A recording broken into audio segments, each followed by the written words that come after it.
도훈아, 혹시 너니? 59살 간병인 최명희가 37살 환자의 손목을 닦다가 멈춰 섰습니다.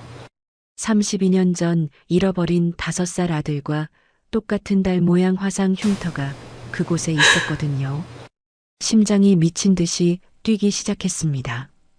의식불명 상태로 누워있는 이 젊은 CEO가 정말 자신의 아들일까요? 하지만 주변 사람들이 뭔가 숨기고 있는 것 같았고 32년 만에 기적적인 재회 뒤에는 상상도 못한 위험이 도사리고 있었습니다. 지금부터 사연 시작합니다. 새벽 5시 휴대폰 알람이 울리기 전에 명희의 눈이 떠졌습니다. 59살이 된 몸은 이미 알람 시계보다 정확했어요. 반지하 원룸의 작은 창문으로 스며드는 희미한 빛이 벽에 걸린 사진 한 장을 비춰줬습니다. 도훈아, 엄마 일어났어. 명희는 침대에서 일어나며 5살 아들의 사진에 말을 걸었습니다. 32년 전 찍은 그 사진 속에서 도훈이는 여전히 해맑게 웃고 있었어요. 명희가 27이었을 때 세상에서 가장 소중했던 보물이었죠. 차가운 시멘트 바닥에 발을 내려놓자 무릎이 욱신거렸습니다. 관절염이 심해져서 요즘엔 아침마다 이런 고통을 겪어야 했어요.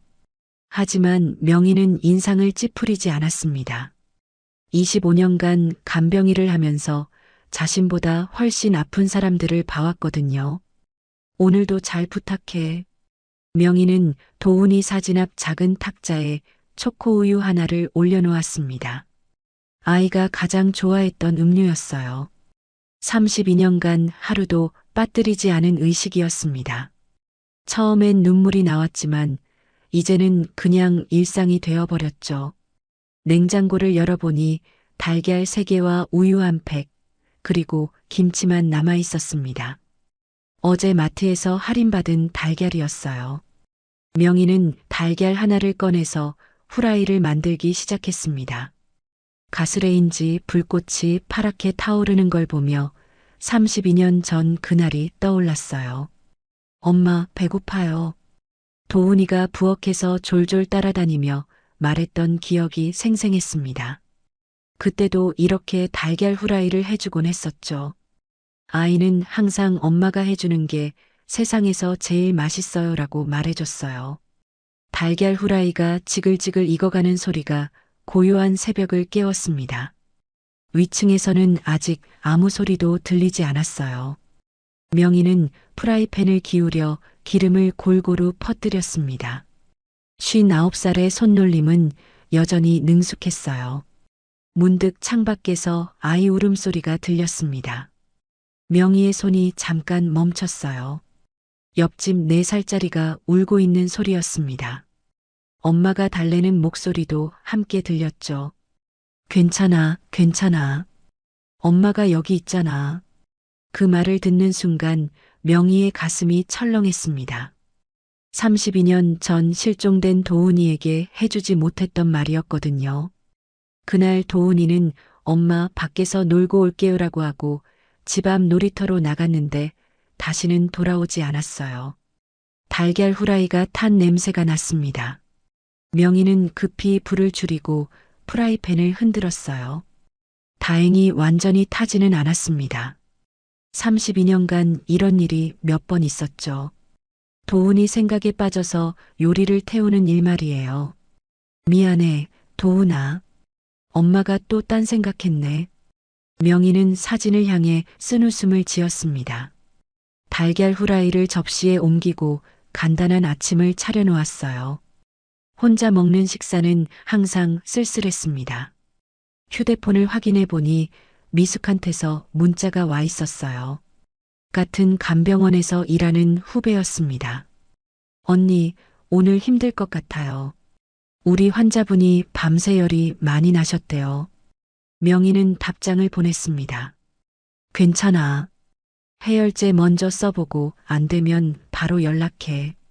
25년간 간병일을 하면서 이런 상황은 셀 수 없이 많았어요. 명희는 다른 간병인들에게는 든든한 선배였습니다. 하지만 정작 자신은 32년 전부터 도움받을 곳이 없었죠. 벽시계가 5시 30분을 가리켰습니다. 슬슬 준비를 해야 할 시간이었어요. 명희는 달걀 후라이를 후루룩 먹고 설거지를 했습니다. 찬물에 손을 담그니 관절이 더 아팠지만 참았어요. 간병복을 입으면서 거울을 봤습니다. 59살 얼굴에는 세월의 흔적이 고스란히 새겨져 있었어요. 눈과 주름살이 깊어졌고 머리카락에는 흰머리가 반 이상을 차지했습니다. 하지만 눈빛만은 여전히 또렷했어요. 오늘도 화이팅하자. 명희는 거울 속 자신에게 말했습니다. 32년간 스스로를 격려해온 습관이었어요. 도훈이가 사라진 후로는 자신을 응원해주는 사람이 없었거든요. 가방을 메고 문을 나서려는데 위층에서 쿵쿵거리는 소리가 들렸습니다. 아마 아침 운동을 하는 모양이었어요. 명희는 작은 한숨을 쉬었습니다. 층간소음 때문에 몇 번 올라가서 부탁을 해봤지만 소용없었거든요. 아줌마는 혼자 사니까 조용해도 되겠네요. 위층 사람이 한 번은 그런 말을 했었어요. 그 말이 가슴에 박혀서 아직도 아팠습니다. 혼자 산다고 해서 소음을 참아야 하는 건 아니잖아요. 지하철역까지 가는 길에 편의점을 지나쳤습니다. 아르바이트하는 대학생이 하품을 하며 졸고 있었어요. 명희는 그 모습을 보며 도훈이를 떠올렸습니다. 살아있었다면 37살이 되었을 텐데 아마 저런 대학생 시절도 있었겠죠. 엄마, 나 대학생 됐어요. 상상 속에서 도훈이가 환하게 웃으며 말했습니다. 명희는 눈가가 찔끔해져서 급히 고개를 돌렸어요. 지하철 첫 차에는 사람이 많지 않았습니다. 새벽 출근길이라 대부분 피곤한 표정이었어요. 명희는 구석자리에 앉아서 오늘 돌볼 환자들을 생각했습니다. 치매가 심한 할머니, 뇌졸중으로 쓰러진 할아버지, 암 수술을 받은 아주머니까지 총 3명이었어요. 휴대폰을 보니 간병원에서 문자가 와 있었습니다. 명희 씨, 급한 건 있는데 전화 주세요. 명희는 궁금했지만 지하철에서는 전화를 걸 수 없었어요. 아마 새로운 환자가 생겼거나 다른 간병인이 급히 빠져서 대타를 구하는 것 같았습니다. 창밖으로 어슴풀에 밝아오는 새벽 풍경이 보였습니다. 32년 전에도 이런 새벽이 있었겠죠. 도훈이와 함께 보낸 마지막 새벽 말이에요. 그때는 이런 쓸쓸한 새벽이 올 줄 몰랐습니다. 지하철이 덜컹거리며 달렸습니다. 명희는 가방 속 지갑을 만져봤어요. 오늘도 하루 종일 일하면 밥값과 교통비 정도는 벌 수 있을 거예요. 59살에도 건강한 게 감사했습니다. 도훈아, 엄마 오늘도 누군가의 아들, 딸을 돌보러 가. 내가 어디 있는지 모르지만 누군가 너도 돌봐주고 있길 바라. 간병원에 도착한 명희는 휴대폰을 꺼내서 원장에게 전화를 걸었습니다. 새벽 6시 30분이었지만 원장님은 이미 출근해 있을 시간이었어요. 네, 명희 씨. 빨리 와주세요. 사무실로요. 원장의 목소리가 평소보다 조금 흥분되어 있었습니다. 명희는 계단을 올라가며 무슨 일인지 궁금해했어요. 25년간 일하면서 원장님이 이렇게 이른 시간에 급하게 부른 적은 거의 없었거든요. 사무실 문을 열고 들어가니 원장이 책상에 앉아서 서류를 뒤적이고 있었습니다. 55살인 원장은 간병원을 15년째 운영하고 있는 베테랑이었어요. 앉으세요, 명희 씨. 원장이 의자를 가리키며 말했습니다. 명희는 조심스럽게 앉으면서 원장의 표정을 살펴봤어요. 평소와는 다른 진지한 분위기였습니다. 오늘 아침에 특별한 의뢰가 들어왔어요. 좀 특이한 케이스인데요. 원장이 서류를 명희 쪽으로 밀어주며 설명을 시작했습니다. 명희는 서류를 받아들고 천천히 읽어봤어요. 37살 남성, 오토바이 사고로 의식불명이요? 네, 맞아요. 그런데 이분이 꽤 유명한 사업가예요. 젊은 나이에 회사를 키운 성공한 사람이죠. 명희는 고개를 끄덕였습니다. 그동안 다양한 환자들을 돌봐왔지만 이렇게 젊은 사업가는 처음이었어요. 그런데 왜 저를 특별히 부르신 건가요? 명희가 궁금해서 물었습니다. 젊은 환자라면 보통 젊은 간병인을 선호하는 경우가 많았거든요. 그게 바로 제가 말씀드리고 싶은 부분이에요. 원장이 의자에 몸을 기대며 천천히 말했습니다.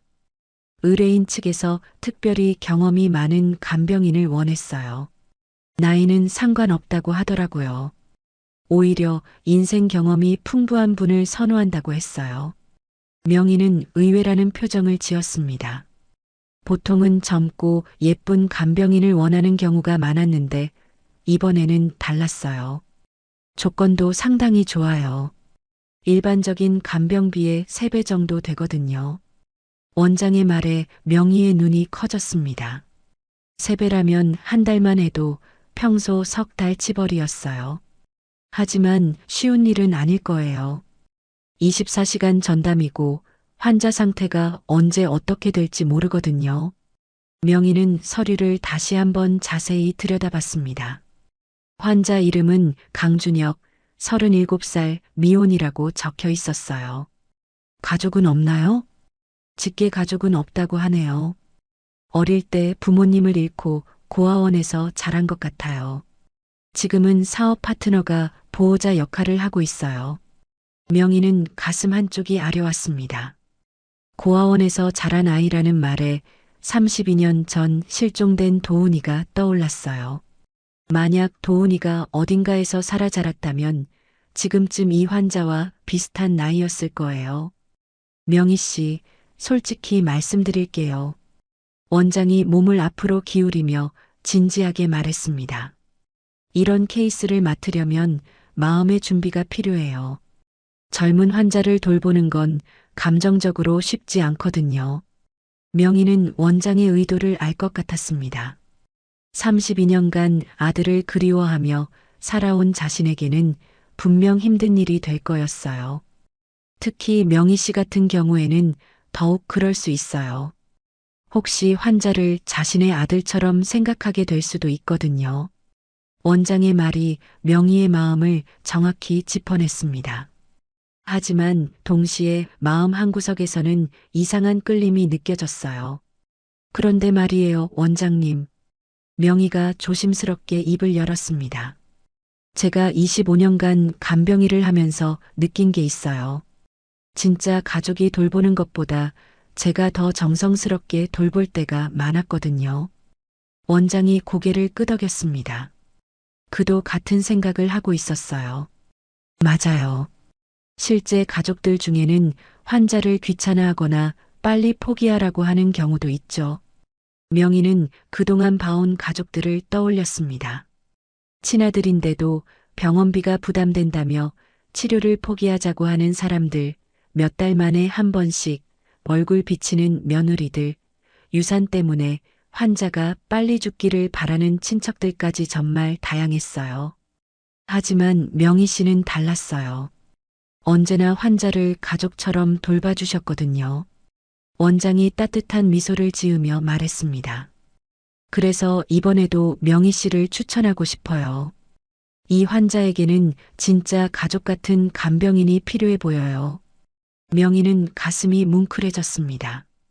32년간 진짜 가족 역할을 제대로 하지 못했던 자신이 다른 사람에게는 가족 같은 존재가 되어 왔다는 게 신기했어요. 명희 씨, 제가 보기엔 혈연이 전부가 아니에요.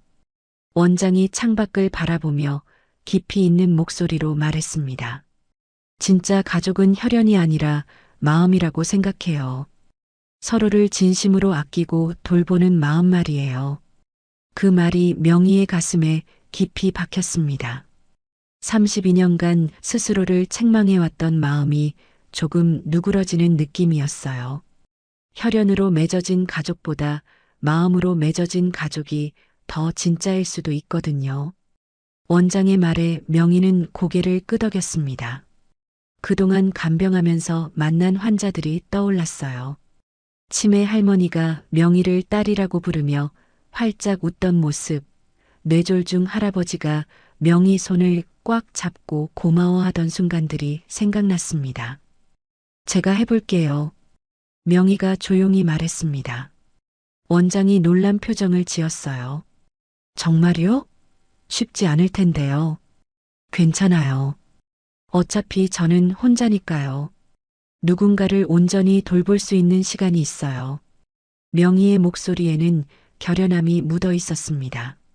32년간 도훈이에게 해주지 못했던 것들을 이 환자에게라도 해주고 싶었어요. 그럼 오늘 오후에 병원으로 가보세요. 환자 상태를 먼저 확인해보고 결정하셔도 늦지 않아요. 원장이 병원 주소가 적힌 메모를 건네주었습니다. 강남에 있는 대형 병원이었어요. 참, 그리고 명희 씨. 원장이 명희를 불러 세웠습니다. 이번 일이 명희 씨에게도 의미 있는 시간이 되었으면 좋겠어요. 너무 무리하지는 마시고요. 명희는 고개를 끄덕이며 사무실을 나왔습니다. 복도를 걸어가면서 가슴이 두근거렸어요. 32년 만에 처음으로 느끼는 묘한 기대감이었습니다. 휴게실에 들어가니 다른 간병인들이 아침 준비를 하고 있었습니다. 언니, 오늘 일찍 오셨네요. 미숙이 인사를 했습니다. 응, 특별한 일이 있어서 그래. 명희가 대답하며 사물함을 열었습니다. 간병 가방을 꺼내면서 오늘 오후에 만날 환자를 생각했어요. 37살 고아원 출신, 의식불명. 왠지 운명적인 만남이 될 것 같은 예감이 들었습니다. 혈연이 아니라 마음이 진짜 가족을 만든다는 원장의 말이 계속 귓가에 맴돌았어요. 32년간 잃어버린 아들을 그리워했던 명희에게는 새로운 관점이었습니다. 어쩌면 이번 일을 통해 자신도 진짜 가족의 의미를 다시 찾을 수 있을지도 모르겠어요. 오후 2시 명희는 강남의 대형 병원 앞에 서 있었습니다. 건물이 워낙 높아서 고개를 들어 올려다봐야 할 정도였어요. 25년간 간병 일을 했지만 이렇게 큰 병원은 처음이었습니다. 자동문이 열리며 시원한 에어컨 바람이 얼굴에 닿았어요. 로비는 마치 호텔 같았습니다. 대리석 바닥이 반짝반짝 빛났고 천장에는 화려한 조명이 달려 있었어요. 평소 가던 동네 병원과는 차원이 달랐습니다. 안내 데스크가 어디 있지? 명희는 주변을 둘러보며 중얼거렸습니다. 로비가 너무 넓어서 어디로 가야 할지 막막했어요. 정장을 입은 사람들이 바쁘게 지나다니는 모습을 보니 위축되는 느낌이었습니다. 어디로 가시나요? 안내 데스크 직원이 친절하게 물어봤습니다. 20대 후반으로 보이는 젊은 여직원이었어요. 간병인으로 왔는데요. 강준혁 환자분 병실로 가야 해요. 아, 특실 쪽이시군요. 엘리베이터로 15층까지 올라가시면 됩니다. 직원이 엘리베이터 방향을 가리켜줬습니다. 15층이라니 명희는 놀란 표정을 지었어요. 평소 가던 병원은 기껏해야 3층 건물이었거든요. 엘리베이터 안에서 명희는 거울에 비친 자신의 모습을 봤습니다. 59살 얼굴이 이런 고급 병원과 어울릴까 싶어 걱정이 됐어요. 간병복은 깨끗이 다림질했지만 여러 번 빨아서 색이 바랬습니다. 15층에 도착하자 복도부터 달랐습니다. 카펫이 깔려 있고 벽에는 그림들이 걸려 있었어요. 간호사들도 평소보다 깔끔하고 전문적으로 보였습니다. 간병인으로 오신 최명희 씨 맞나요? 간호사 한 명이 다가와서 물었습니다. 30대 초반으로 보이는 차분한 인상의 여성이었어요. 네, 맞습니다. 저는 이병동 수간호사 김정아입니다. 환자분께 대해 설명드릴게요. 간호사가 명희를 병실 쪽으로 안내했습니다. 걸어가면서 환자 상태에 대해 자세히 설명해 줬어요. 강준혁 씨는 오토바이 사고로 두부 외상을 입으셨어요. 현재 의식불명 상태이고 생명유지장치에 의존하고 있습니다. 명의는 고개를 끄덕이며 들었습니다. 25년 경험으로 대충 상황을 짐작할 수 있었어요. 회복 가능성은 어떤가요? 의사 선생님께서는 조심스럽게 낙관하고 계세요. 아직 젊으시니까 가능성이 있다고 하시더라고요. 그 말에 명희는 조금 안도했습니다. 완전히 절망적인 상황은 아니라는 얘기였거든요. 가족분들은 어떠세요? 직계 가족은 안 계세요. 대신 사업 파트너분이 보호자 역할을 하고 계시고요. 간호사가 병실 문 앞에서 멈춰 섰습니다. 문에는 강준혁이라는 이름표가 붙어 있었어요. 잠깐만요. 보호자분께 인사부터 드려야겠어요. 병실 안에서 남자 목소리가 들렸습니다. 누군가와 전화 통화를 하고 있는 것 같았어요. 네, 알겠습니다. 잠시만 기다리시죠. 간호사가 문을 살짝 열고 안을 들여다봤습니다. 그리고 다시 나와서 명희에게 말했어요. 금방 끝날 것 같아요. 조금만 기다려주세요. 명희는 복도 의자에 앉아서 기다렸습니다. 병실 문 사이로 새어나오는 대화 소리가 들렸어요. 네, 준혁이 상태는 안정적이에요. 간병인도 오늘부터 들어오고요. 남자 목소리가 차분하게 말하고 있었습니다. 사업 파트너인 것 같았어요. 최대한 좋은 간병인으로 구했어요. 경력도 오래되고 실력도 좋다고 하더라고요. 명희는 기분이 좋아졌습니다. 자신을 인정해주는 말 같아서 뿌듯했어요. 몇 분 후 병실 문이 열리며 한 남자가 나왔습니다. 40대 초반으로 보이는 깔끔한 인상의 남성이었어요. 정장을 말끔하게 차려입고 있었습니다. 안녕하세요. 이현수입니다. 남자가 정중하게 인사했습니다. 목소리는 차분했지만 눈빛이 조금 날카로워 보였어요. 최명희입니다. 잘 부탁드려요. 명희도 허리를 숙여 인사했습니다. 상대방이 젊고 성공한 사업가 같아 보여서 더욱 조심스러웠어요. 준혁이를 잘 부탁드릴게요. 워낙 소중한 친구라서요. 현수의 말에서 진심이 느껴졌습니다. 명희는 마음이 놓였어요. 환자를 진심으로 걱정하는 사람이라는 게 느껴졌거든요. 최선을 다해서 돌보겠습니다. 그리고 혹시 환자 상태에 변화가 있으면 언제든 연락 주세요. 24시간 받을 수 있으니까요. 현수가 명함을 건네주며 말했습니다. 명함에는 이현수 부대표라고 적혀 있었어요. 네, 알겠습니다. 현수가 떠난 후 간호사가 명희를 병실 안으로 안내했습니다. 자, 이제 환자분을 뵈시죠. 병실 문을 열고 들어가는 순간 명희의 걸음이 멈췄습니다. 침대에 누워있는 환자의 모습 때문이었어요. 생명유지장치가 연결된 젊은 남성이 조용히 누워 있었습니다. 호흡기가 규칙적으로 작동하는 소리만 들렸어요. 하지만 명희를 놀라게 한 건 기계 소리가 아니었습니다. 환자의 얼굴이었어요. 32년 전 실종된 도훈이와 묘하게 닮아 있었습니다. 물론 다 자란 어른의 얼굴이었지만 뭔가 익숙한 느낌이 들었어요. 특히 코와 입모양이 어린 시절 도훈이를 떠올리게 했습니다. 환자분이 정말 젊으시네요. 명희가 떨리는 목소리로 말했습니다. 간호사는 환자 차트를 보며 설명을 이어갔어요. 네, 37살이세요. 젊은 나이에 이런 일을 당하셔서 안타까워요. 37살. 도훈이가 살아있었다면 정확히 그 나이였습니다. 명희의 가슴이 두근거리기 시작했어요. 가족력은 어떻게 되나요? 고아원 출신이라고 들었어요. 어릴 때부터 혼자 살아오신 것 같아요.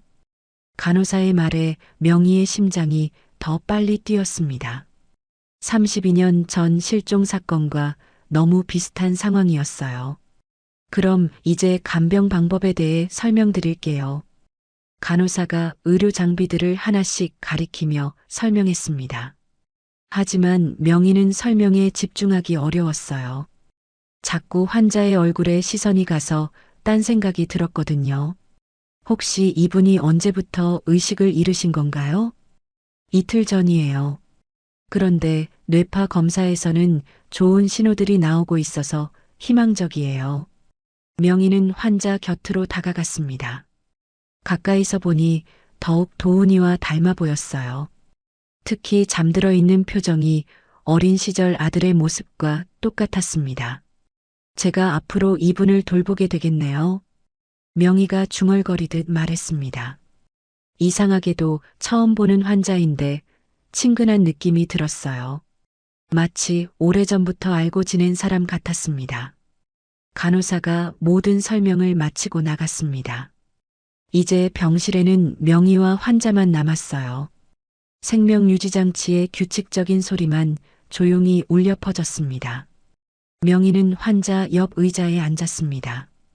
25년간 간병일을 해왔지만 이런 감정은 처음이었어요. 뭔가 운명적인 만남 같은 느낌이 들었습니다. 첫날 밤이 깊어갈 무렵 명희는 준혁의 체위를 바꿔주기 위해 조심스럽게 다가갔습니다. 생명유지장치의 불빛이 어둠 속에서 깜빡이고 있었어요. 이틀간 의식불명 상태였던 환자의 몸은 생각보다 말랐습니다. 이제 몸을 돌려드릴게요. 명희가 작은 목소리로 말하며 준혁의 어깨에 손을 댔습니다. 25년 간병 경험으로 몸에 밴 동작이었어요. 하지만 준혁의 팔을 들어 올리는 순간 명희의 손이 멈췄습니다. 손목 안쪽에 작은 흉터가 보였거든요. 명희는 눈을 크게 뜨고 그 흉터를 자세히 들여다봤습니다. 달 모양으로 휘어진 작은 상처였어요. 크기는 동전만 했고 색깔이 약간 하얗게 변해 있었습니다. 심장이 쿵쾅거리기 시작했어요. 32년 전 도훈이도 똑같은 자리에 똑같은 모양의 흉터가 있었거든요. 3살 때 뜨거운 냄비에 손을 대서 생긴 화상이었습니다. 명희는 그 흉터를 수없이 만져보고 약을 발라줬던 기억이 있었어요. 설마. 명희가 떨리는 목소리로 중얼거렸습니다. 손으로 흉터를 만져보니 촉감까지 똑같았어요. 오래된 화상 흉터 특유의 매끄러운 느낌이었습니다. 우연일 수도 있다고 스스로를 달랬지만 가슴은 계속 뛰었어요. 명희는 준혁의 다른 부분도 살펴보기 시작했습니다.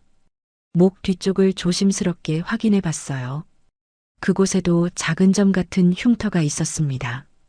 도훈이가 4살 때 놀이터에서 넘어져서 생긴 상처였어요. 그때 명희가 소독약을 발라주며 아프지 않게 후후 해줄게라고 했던 기억이 났습니다.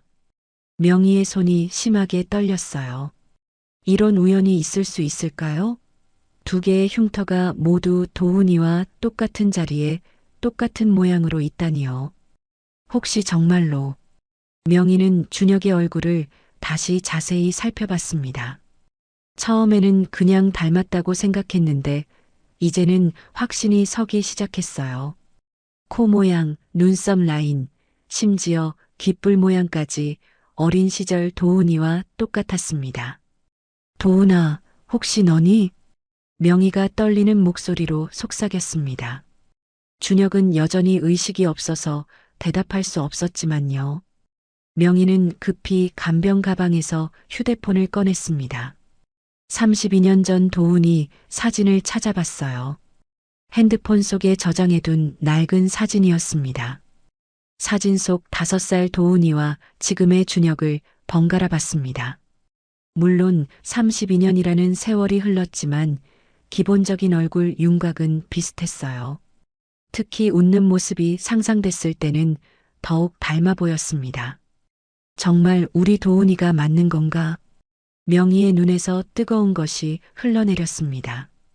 32년 동안 그리워했던 아들을 다시 만났을 가능성에 온몸이 떨렸어요. 하지만 동시에 의심도 들었습니다. 너무나 간절히 바라던 일이라서 착각하는 건 아닐까요?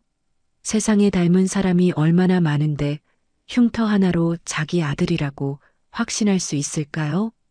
명희는 준혁의 의료 기록을 다시 한번 확인해 봤습니다. 간호사가 놓고 간 차트에는 기본 정보만 적혀 있었어요. 이름 강준혁, 나이 37세, 출생 1988년 3월 15일, 가족관계 무연고. 출생일을 보는 순간 명희는 깜짝 놀랐습니다. 도훈이 생일이 3월 16일이었거든요. 하루 차이였어요. 물론 우연일 수도 있지만 너무 비슷했습니다. 3월 15일. 명희가 중얼거리며 계산해 봤습니다. 만약 준혁이 도훈이라면 32년 전 실종될 당시 5살이었고 지금 37살이니까 나이도 정확히 맞았어요. 무연고라는 기록도 신경이 쓰였습니다. 고아원에서 자랐다면 원래 가족에 대한 기록이 없을 수도 있었어요. 32년 전 실종된 아이가 어딘가에서 고아로 자랐을 가능성도 충분했습니다. 명희는 다시 준혁의 손을 잡았습니다. 어른이 된 손이었지만 뼈대가 도훈이와 비슷했어요. 길고 가는 손가락, 작은 손톱, 손바닥의 느낌까지 기억 속 아들과 닮아 있었습니다. 제발 깨어나. 엄마가 여기 있어. 명희가 준혁의 손을 꽉 잡고 간절히 속삭였습니다. 만약 정말 도훈이라면 32년 만에 만난 기적이었어요. 그때 준혁의 눈꺼풀이 미세하게 떨렸습니다. 명희는 숨을 멈추고 그 모습을 지켜봤어요. 혹시 의식을 되찾는 건 아닐까 하는 기대감 때문이었습니다. 하지만 몇 분을 기다려도 더 이상 반응은 없었어요. 그냥 꿈을 꾸는 모습 같았습니다. 명희는 실망스러운 마음으로 한숨을 쉬었어요. 간호사 선생님께 물어봐야겠어. 명희는 준혁에 대해 더 자세한 정보를 알고 싶었습니다. 고아원 이름이라도 알 수 있다면 32년 전 기록을 확인해 볼 수 있을 거였어요. 하지만 새벽 시간이라 병동은 조용했습니다. 간호사들도 최소 인원만 근무하고 있었어요. 아침까지 기다려야 할 것 같았습니다. 명희는 준혁 옆 의자에 앉아서 밤새 그를 지켜봤습니다. 볼 때마다 도훈이와의 닮은 점이 더 많이 발견됐어요. 잠든 표정, 숨 쉬는 모습, 심지어 머리카락 질감까지 비슷했습니다. 정말 우리 도훈이구나. 명희는 점점 확신이 들기 시작했어요. 이렇게 많은 부분이 일치할 리가 없었거든요. 흉터 2개, 생일, 나이, 고아, 신분, 얼굴까지 모든 게 맞아떨어졌습니다. 32년간 그리워했던 아들이 이런 모습으로 자신 앞에 나타났다는 사실이 믿기지 않았어요. 하지만 동시에 가슴이 아팠습니다. 의식불명 상태로 누워있는 아들을 보는 게 너무 고통스러웠거든요. 엄마가 꼭 낫게 해줄게. 이번에는 절대 놓지 않을 거야. 명희가 준혁의 손을 꽉 잡고 다짐했습니다. 32년 전에는 지키지 못했지만 이번에는 달랐어요. 어떤 일이 있어도 아들을 지켜내겠다고 결심했습니다. 새벽 5시가 되자 간호사가 순회를 왔습니다. 명희는 급히 물어봤어요. 혹시 환자분 출신 고아원을 아시나요? 글쎄요, 자세한 건 의무 기록을 봐야 할 텐데요. 왜 그러시는지 물어봐도 될까요? 명희는 잠시 망설였습니다. 혹시 자신이 환자의 어머니일지도 모른다고 말해도 될까요? 너무 황당한 소리로 들릴 수도 있었어요. 아니에요. 그냥 궁금해서요. 명희가 애매하게 대답했습니다. 아직은 확실한 증거가 없었으니까 성급하게 말하지 않는 게 좋을 것 같았어요. 하지만 마음속으로는 이미 확신하고 있었습니다. 준혁이 바로 32년 전 실종된 자신의 아들 도훈이라고요. 새벽이 밝아오자 명희는 더 이상 참을 수 없었습니다. 준혁이 정말 도훈이인지 확인하고 싶어 미칠 것 같았어요. 하지만 동시에 두려움도 있었습니다. 만약 틀렸다면 어떻게 해야 할까요? 정말 우리 도훈이가 맞을까? 명희는 준혁의 잠든 얼굴을 바라보며 끝없이 자문했습니다.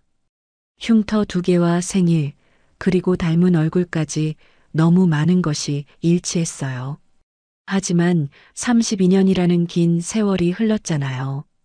오전 8시가 되자 간호사가 교대를 왔습니다. 어제와는 다른 사람이었어요. 40대 초반으로 보이는 차분한 인상의 여성이었습니다.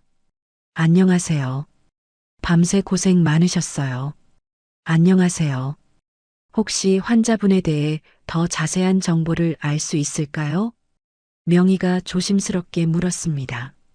간호사는 의무 기록을 펼쳐보며 대답했어요. 어떤 부분을 궁금해 하시는지요? 가족관계나 출신 배경 같은 것 말이에요. 간병을 더 잘 해드리고 싶어서요. 명희의 목소리에는 간절함이 묻어 있었습니다. 간호사는 잠시 망설이더니 입을 열었어요. 이분이 어릴 때 굉장히 힘든 시간을 보내신 것 같아요. 5살 무렵 서울에 있는 한 고아원에 맡겨졌다고 하더라고요. 5살. 명희의 가슴이 쿵했습니다. 도훈이가 실종될 당시와 정확히 같은 나이였어요. 어느 고아원인지 알 수 있을까요? 정확한 이름은 기록에 없네요. 하지만 강북 지역이었다고 들었어요. 강북. 명희가 살던 곳과 멀지 않은 지역이었습니다. 32년 전 도훈이가 실종된 곳에서 그리 멀지 않았어요. 간호사가 나간 후 명희는 더욱 확신이 서기 시작했습니다. 나이, 시기, 지역까지 모든 게 맞아떨어졌거든요. 하지만 여전히 의심스러운 부분도 있었어요. 혹시 내가 너무 간절해서 착각하는 건 아닐까? 명희는 자신을 의심했습니다. 32년간 아들을 그리워한 마음이 너무 커서 다른 사람을 도훈이라고 착각할 수도 있었거든요. 그때 준혁이 작게 신음소리를 냈습니다. 의식은 없었지만 꿈을 꾸는 것 같았어요. 명희는 급히 다가가서 그의 손을 잡았습니다. 괜찮아, 괜찮아. 명희가 어린 시절 도훈이를 달래던 목소리로 속삭였습니다. 그러자 신기하게도 준혁의 표정이 편안해졌어요. 마치 엄마 목소리를 알아듣는 것 같았습니다. 정말 우리 도훈이구나. 명희는 점점 확신이 들었지만 동시에 걱정도 생겼어요. 만약 정말 아들이라면 어떻게 해야 할까요? 갑자기 나타나서 나는 당신 엄마야라고 말할 수는 없잖아요. 오전 10시 즈음 현수가 병실을 찾아왔습니다. 어제보다 얼굴이 피곤해 보였어요. 준혁이 상태는 어떤가요? 안정적이에요. 밤새 특별한 변화는 없었고요. 명희가 전문적으로 대답했습니다. 하지만 속으로는 현수를 주의 깊게 관찰했어요. 혹시 준혁의 과거에 대해 더 많이 알고 있을지도 모르거든요. 혹시 준혁 씨 어릴 때 이야기 들어보신 적 있나요? 명희가 자연스럽게 물었습니다. 현수는 잠시 생각하더니 대답했어요. 별로 많이 얘기하지 않았어요. 어릴 때 부모를 잃고 고아원에서 자랐다는 정도만요. 어느 고아원이었는지 혹시 정확히는 모르겠어요. 본인이 그런 얘기를 꺼리더라고요. 현수의 대답에서 준혁이 과거를 숨기고 싶어 했다는 게 느껴졌습니다. 어쩌면 어린 시절의 상처 때문일 수도 있었어요. 현수가 떠난 후 명희는 혼자 고민에 빠졌습니다. 정말 준혁이 도훈이라면 어떻게 증명할 수 있을까요?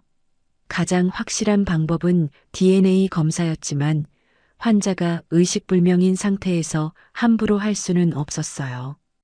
일단 더 지켜봐야겠어. 명희는 섣불리 결론을 내리지 않기로 했습니다. 며칠 더 간병하면서 더 많은 단서를 찾아보기로 했어요. 점심시간이 되자 다른 간병인이 교대를 왔습니다. 명희는 잠깐 휴식을 취하러 병원 카페로 갔어요. 커피를 마시면서 생각을 정리하고 싶었습니다. 카페에 앉아서 휴대폰으로 32년 전 도훈이 사진을 다시 봤습니다. 그리고 병실에서 찍어온 준혁의 사진과 비교해 봤어요. 볼 때마다 닮은 점이 더 많이 보였습니다. 혹시 정말일까? 명희는 가슴이 두근거렸지만 동시에 무서웠어요. 32년간 그리워하던 아들을 찾았다는 기쁨과 함께 의식불명 상태인 아들을 봐야 하는 고통이 함께 몰려왔거든요. 오후에 병실로 돌아가니 현수가 또 와 있었습니다. 이번에는 젊은 여성과 함께였어요. 20대 후반으로 보이는 예쁜 여자였습니다. 아, 간병인 선생님이시군요. 소개해 드릴게요. 이분은 서미란 씨예요. 현수가 소개했습니다. 미라는 명희에게 가볍게 고개를 끄덕였어요. 하지만 뭔가 차가운 느낌이었습니다. 준혁 씨와는 어떤 관계신가요? 명희가 궁금해서 물었습니다. 미라는 잠시 망설이더니 대답했어요. 친구예요. 오래된 친구죠. 하지만 미란이 준혁을 바라보는 시선에는 특별한 감정이 없어 보였습니다. 오히려 조금 차가운 느낌이었어요. 진짜 가까운 친구라면 더 걱정스러운 표정을 지을 것 같은데 말이에요. 두 사람이 조용히 대화하는 모습을 보며 명희는 이상한 느낌을 받았습니다. 뭔가 숨기고 있는 것 같았어요. 빨리 회복되면 좋겠네요. 미란이 건성으로 말했습니다. 하지만 그 말투에는 진심이 느껴지지 않았어요. 현수와 미란이 떠난 후 명희는 더욱 복잡한 심정이 되었습니다. 준혁 주변 사람들이 뭔가 이상했어요. 진짜 가족이나 친구라면 더 간절하게 회복을 바랄 텐데 그런 느낌이 없었습니다. 혹시 이 사람들이 준혁이를 진심으로 걱정하는 게 아닐까? 명희는 의심스러운 마음이 들기 시작했어요. 32년 만에 찾은 아들일지도 모르는 준혁을 제대로 보호해야 한다는 생각이 들었습니다.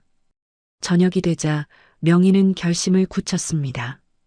일단 며칠 더 지켜보면서 준혁이 정말 도훈이인지 확인해 보기로 했어요. 그리고 주변 사람들도 주의 깊게 관찰하기로 했습니다. 우리 도훈이라면 엄마가 꼭 지켜줄게. 명희가 준혁의 손을 꼭 잡고 다짐했습니다. 32년 전에는 지키지 못했지만 이번에는 달랐어요. 어떤 일이 있어도 아들을 보호하겠다는 강한 의지가 생겼습니다. 사흘째 되는 새벽 명희는 결심을 굳혔습니다. 더 이상 추측만으로는 안 되겠어요. 준혁이 정말 도훈이인지 확실히 알아내야 했습니다. 방법은 하나뿐이었어요. DNA 검사였습니다. 명희는 조심스럽게 준혁의 머리카락 몇 가닥을 뽑았습니다. 의식불명 상태라 알아차릴 리는 없었지만 그래도 가슴이 쿵쾅거렸어요. 32년간 품어온 의문이 드디어 답을 얻을 수 있는 순간이었습니다. 미안해, 도훈아. 엄마가 확인해 봐야겠어. 명희가 작은 목소리로 속삭이며 머리카락을 작은 봉투에 넣었습니다. 그리고 자신의 머리카락도 몇 가닥 뽑아서 따로 보관했어요. 오전 8시 교대 간병인이 와서 준혁을 맡겼습니다. 명희는 급히 병원을 나와 근처 유전자 검사소를 찾아갔어요. 다행히 걸어서 10분 거리에 있었습니다. 친자 확인 검사를 받고 싶은데요. 접수 직원이 서류를 건네주며 설명했습니다. 보통 일주일 정도 걸리는데요. 급하시면 3일만 해도 가능해요. 3일로 부탁드려요. 명희는 떨리는 손으로 서류를 작성했습니다. 신청일란에 자신의 이름을 쓰고 피검사 자란에는 잠시 고민하다가 강준혁이라고 적었어요. 검사비는 생각보다 비쌌습니다. 한 달 생활비에 해당하는 금액이었어요. 하지만 명희는 주저하지 않고 지불했습니다. 32년간의 의문을 풀 수 있다면 아깝지 않았거든요. 결과는 문자로 알려드릴게요. 검사소를 나오며 명희는 복잡한 심정이었습니다.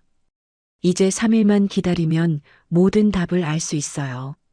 준혁이 정말 도훈이인지 아니면 32년간 자신이 헛된 꿈을 꾼 건지 말이에요. 병원으로 돌아가는 길에 명희는 문득 걱정이 들었습니다. 만약 검사 결과가 음성이라면 어떻게 해야 할까요? 하지만 만약 양성이라면 그것도 문제였어요. 어떻게 준혁에게 말해야 할까요? 일단 결과부터 봐야지. 명희는 자신을 달래며 병실로 향했습니다. 병실에 들어가니 준혁의 상태가 조금 달라 보였습니다. 어제보다 얼굴색이 좋아진 것 같았어요. 호흡도 더 안정적으로 보였습니다. 상태가 좋아지고 있는 것 같네요. 교대했던 간병인이 말했습니다. 정말요? 다른 변화는 없었나요? 잠꼬대를 조금 하시더라고요. 무슨 말인지는 알아듣기 어려웠지만요. 명희의 가슴이 두근거렸습니다. 혹시 의식을 되찾는 징조가 아닐까요? 간병인이 떠나고 명희는 준혁 곁에 앉았습니다. 어제보다 더 친근하게 느껴졌어요. DNA 검사를 의뢰한 후부터 마음가짐이 달라진 것 같았습니다. 도훈아, 엄마야. 들리니? 명희가 조심스럽게 말을 걸어봤습니다. 준혁은 반응이 없었지만 평소보다 평온해 보였어요. 점심시간 즈음 현수가 또 찾아왔습니다. 이번에는 혼자였어요. 표정이 어제보다 더 심각해 보였습니다. 준혁이 상태는 어떤가요? 조금씩 좋아지고 있는 것 같아요. 얼굴색도 좋아지고 호흡도 안정적이에요. 명희가 희망적으로 대답했습니다. 하지만 현수의 표정은 밝아지지 않았어요. 그렇군요. 그런데 혹시 준혁이에 대해 너무 관심이 많으신 것 같은데요. 현수가 예상치 못한 말을 했습니다. 명희는 당황했어요. 간병인으로서 당연한 관심 아닌가요?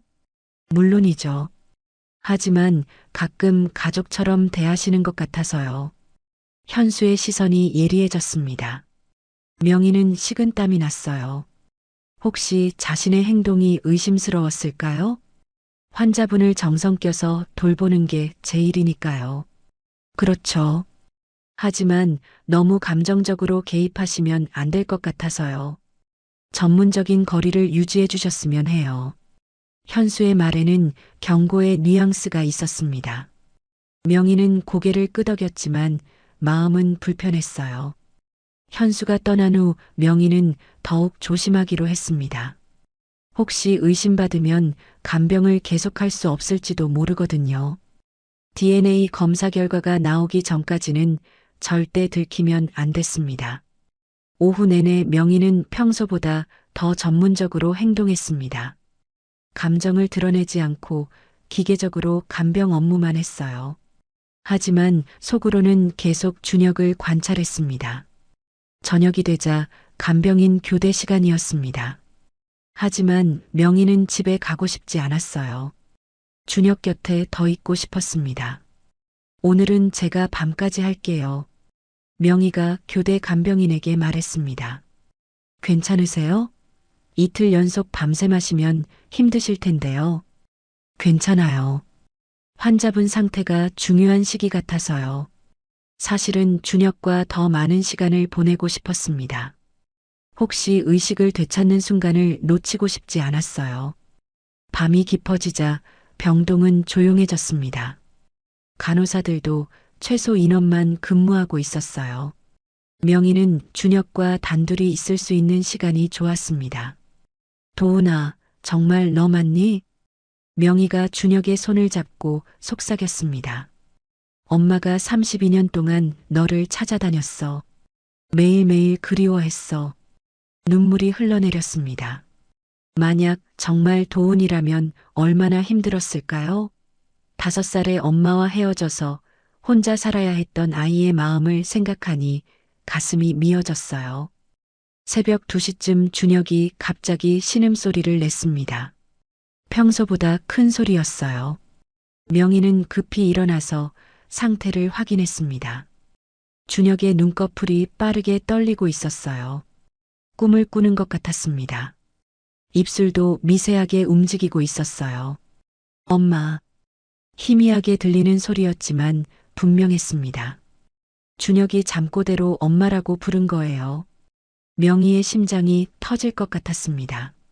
32년 만에 듣는 아들의 목소리 같았어요. 엄마 여기 있어. 엄마가 여기 있단다. 명희가 준혁의 손을 꽉 잡고 대답했습니다. 그러자 신기하게도 준혁의 표정이 편안해졌어요.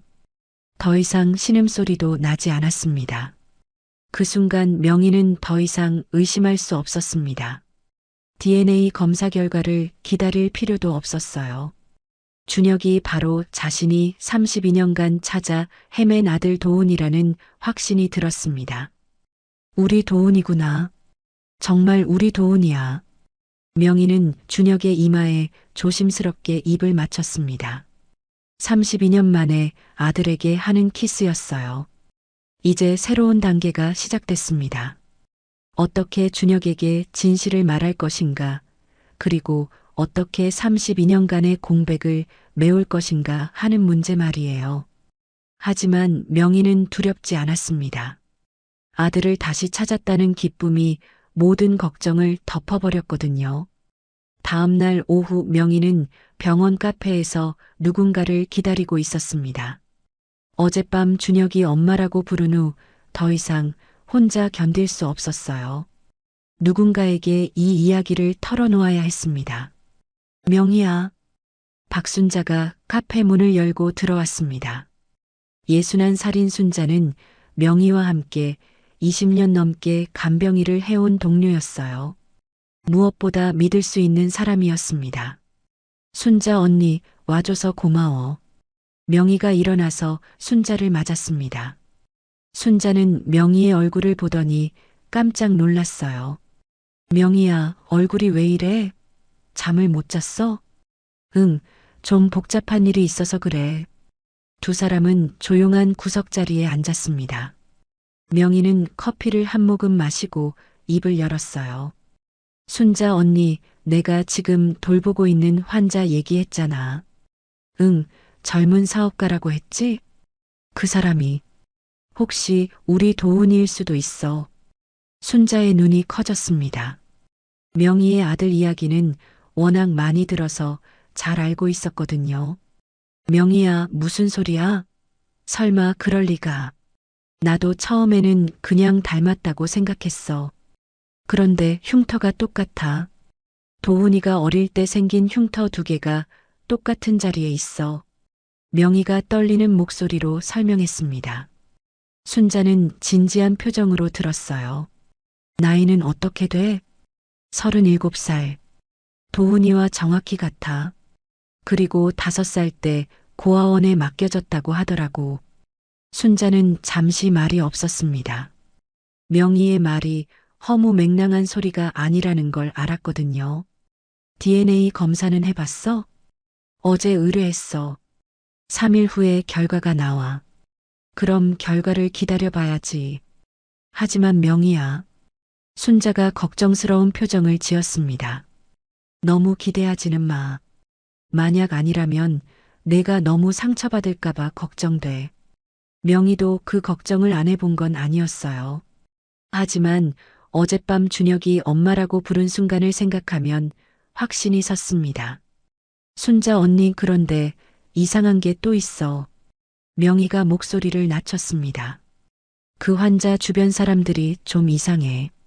사업 파트너라는 사람하고 여자친구 같은 사람이 있는데 진짜 걱정하는 것 같지 않아? 어떻게?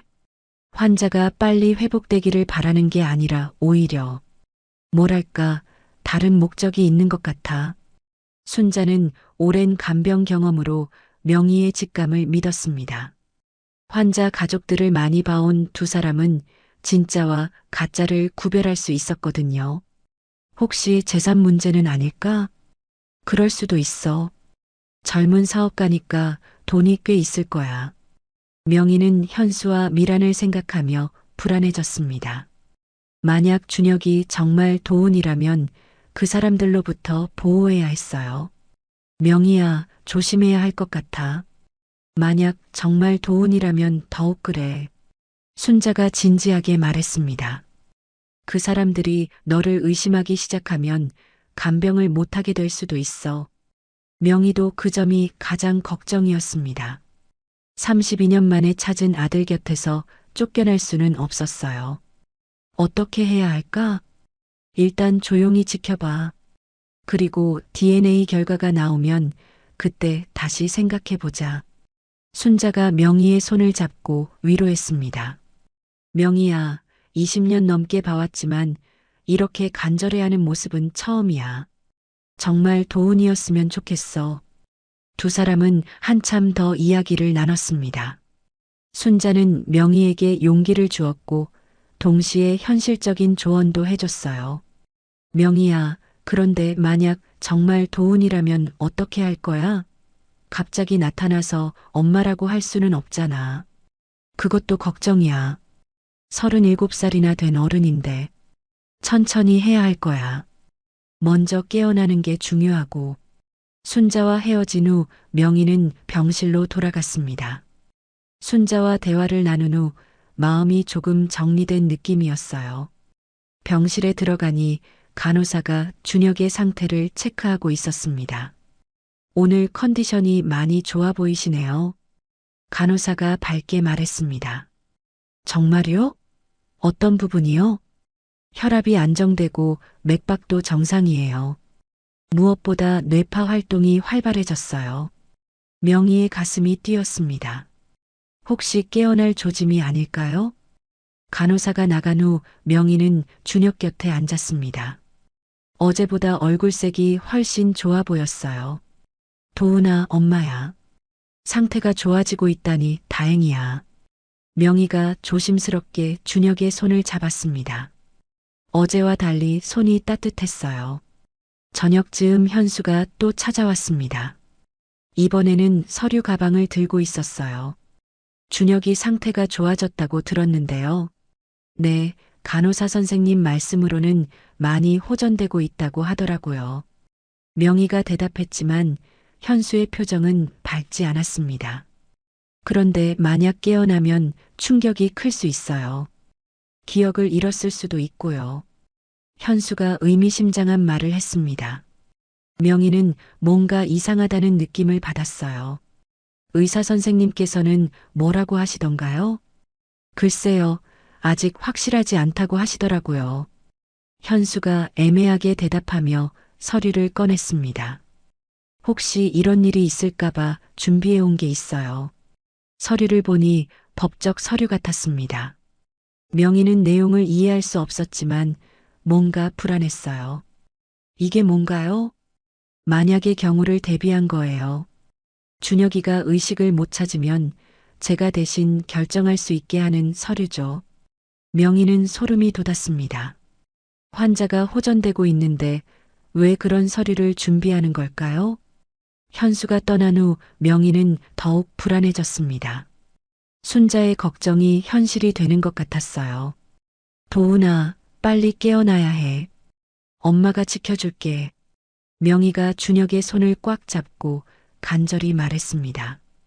DNA 검사 결과도 중요했지만 지금은 준혁이 안전한 게 더 걱정이었어요. 그날 밤 명희는 한숨도 자지 않고 준혁을 지켰습니다. 혹시 현수나 미란이 나타날지 모르겠어요. 32년 만에 찾은 아들을 다시 잃을 수는 없었습니다. 새벽 무렵 준혁의 손가락이 미세하게 움직였습니다. 명희는 그 작은 변화도 놓치지 않았어요. 아들이 돌아오고 있다는 희망적인 신호였습니다. 이틀이 지나고 DNA 검사 결과가 나오는 날이 되었습니다. 명희는 아침부터 휴대폰을 붙들고 있었어요. 문자가 올 때마다 가슴이 쿵쿵거렸습니다. 오전 11시쯤 드디어 검사소에서 문자가 왔습니다. 친자 확인 검사 결과가 나왔습니다. 방문해서 확인해 주세요. 명희의 손이 심하게 떨렸어요. 32년간의 의문이 드디어 답을 얻을 순간이었습니다. 간병인 선생님, 어디 가세요? 교대 간병인이 들어오자 명희는 급히 말했습니다. 잠깐 나갔다 올게요. 1시간 정도만요. 검사소까지 가는 길이 이렇게 길게 느껴진 적은 없었어요.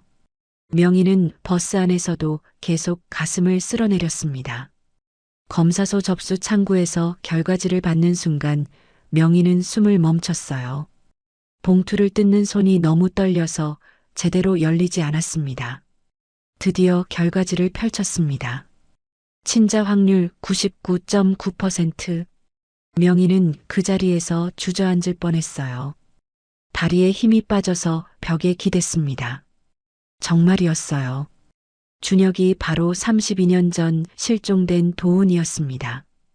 우리 도훈이구나. 정말 우리 도훈이야.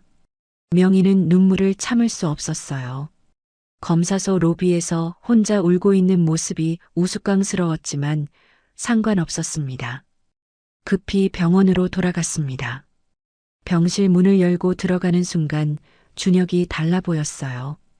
이제는 그냥 환자가 아니라 자신의 아들이었습니다. 도훈아, 엄마가 확인했어. 정말 우리 도훈이 맞아. 명희가 준혁의 손을 꽉 잡고 속삭였습니다. 신기하게도 준혁의 표정이 편안해 보였어요. 그때 병실 문이 열리며 현수가 들어왔습니다. 명희는 깜짝 놀라서 준혁의 손을 놓았어요. 오늘 컨디션은 어떤가요? 좋아지고 있는 것 같아요. 명희가 평소처럼 대답했지만 마음은 완전히 달랐습니다. 이제 현수가 그냥 사업 파트너가 아니라 아들을 위협할 수 있는 존재로 보였어요. 그런데 의사 선생님께서 말씀하시길 회복이 너무 빠르다고 하시더라고요. 현수의 말에 명희는 의외라는 표정을 지었습니다. 빠른 게 좋은 거 아닌가요? 물론이죠. 하지만 간혹 이런 경우에 후유증이 있을 수 있다고 하시더라고요. 현수가 의미심장하게 말했습니다. 명희는 뭔가 이상하다는 느낌을 받았어요. 현수가 떠난 후 명희는 더욱 경계심을 갖게 되었습니다. 왜 회복을 좋아하지 않는 것 같을까요? 오후에 미란이 혼자 찾아왔습니다. 평소와 달리 화장이 진했고 비싼 옷을 입고 있었어요. 준혁 씨 상태가 많이 좋아졌다면서요? 네, 다행히 호전되고 있어요. 빨리 깨어났으면 좋겠네요. 할 말이 많거든요. 미란의 말투에는 뭔가 차가운 느낌이 있었습니다. 명희는 불안해졌어요. 어떤 말씀이신지요? 개인적인 얘기요. 사업적인 것도 있고요. 미란이 애매하게 대답하며 준혁을 바라봤습니다. 그 시선에는 사랑이나 걱정보다는 다른 감정이 있어 보였어요. 미란이 떠난 후 명희는 순자에게 전화를 걸었습니다. 순자 언니, DNA 검사 결과 나왔어요. 어떻게 나왔어? 99.9% 일치해요. 정말 우리 도훈이에요. 전화 너머로 순자의 놀라는 소리가 들렸습니다. 세상에, 정말이야? 그럼 32년 만에 아들을 찾은 거네. 네, 그런데 순자 언니 걱정되는 게 있어요. 명희가 현수와 미란의 이상한 행동에 대해 설명했습니다. 조심해야겠어. 혹시 뭔가 꾸미고 있는 건 아닐까? 저도 그런 생각이 들어요. 준혁이를 지켜야 할 것 같아요. 전화를 끊고 명희는 더욱 경계를 늦추지 않기로 했습니다. 저녁 무렵 간호사가 준혁의 상태를 체크하러 왔습니다. 오늘 뇌파 활동이 정말 활발해요. 곧 깨어날 것 같은데요. 간호사의 말에 명희는 기뻤지만 동시에 걱정도 됐어요. 준혁이 깨어나면 어떻게 진실을 말해야 할까요? 보통 이런 경우에 환자가 처음 깨어나면 많이 혼란스러워해요. 기억이 조각조각 날 수도 있고요. 그럼 가족이 옆에 있는 게 도움이 될까요? 명희가 조심스럽게 물었습니다. 물론이죠. 친숙한 목소리를 들으면 안정감을 느낄 거예요. 간호사가 나간 후 명희는 준혁 곁에 더 가까이 앉았습니다. 도훈아, 엄마 목소리 들리지? 곧 깨어날 거라고 하네. 무서워하지 마. 엄마가 여기 있어. 그때 준혁의 눈꺼풀이 살짝 떨렸습니다. 명희는 숨을 죽이고 지켜봤어요. 잠시 후 준혁이 작게 신음소리를 냈습니다. 어디? 희미한 목소리였지만 분명히 들렸습니다. 명희의 가슴이 터질 것 같았어요. 괜찮아, 괜찮아. 병원이야. 안전한 곳이야. 명희가 부드럽게 말했습니다. 준혁의 눈이 천천히 열렸어요. 32년 만에 아들의 눈을 마주보는 순간이었습니다. 준혁은 천장을 바라보며 혼란스러워했어요. 그러다가 옆에 있는 명희를 봤습니다. 누구세요? 준혁의 목소리는 갓 깨어난 사람답게 약했습니다. 간병인이에요. 당신을 돌보고 있었어요. 명희는 아직 진실을 말할 수 없었어요. 너무 갑작스러우면 충격이 클 것 같았습니다. 여기가 어디죠? 병원이에요. 사고를 당해서 며칠 동안 의식이 없었어요. 준혁은 기억을 되찾으려 애쓰는 표정이었습니다. 제 이름이 뭐였죠? 명희의 가슴이 아팠어요. 기억상실 증상이 있는 것 같았습니다. 강준혁이에요. 37살이고요. 강준혁? 준혁이 자신의 이름을 되뇌었습니다. 가족은 없나요? 그 질문에 명희는 울음이 터질 뻔했어요. 바로 옆에 32년간 찾아 헤맨 엄마가 있는데 준혁은 모르고 있었습니다. 곧 가족분들이 오실 거예요. 명희는 거짓말을 할 수밖에 없었어요. 준혁이 의식을 되찾았다는 소식은 금세 퍼졌습니다. 현수와 미란이 급히 병실로 뛰어왔어요. 준혁아, 정말 깨어났구나. 현수가 진짜 기뻐하는 것처럼 연기했습니다. 하지만 명희는 그들의 눈빛에서 다른 감정을 읽을 수 있었어요. 기쁨이 아니라 계산하는 눈빛이었습니다.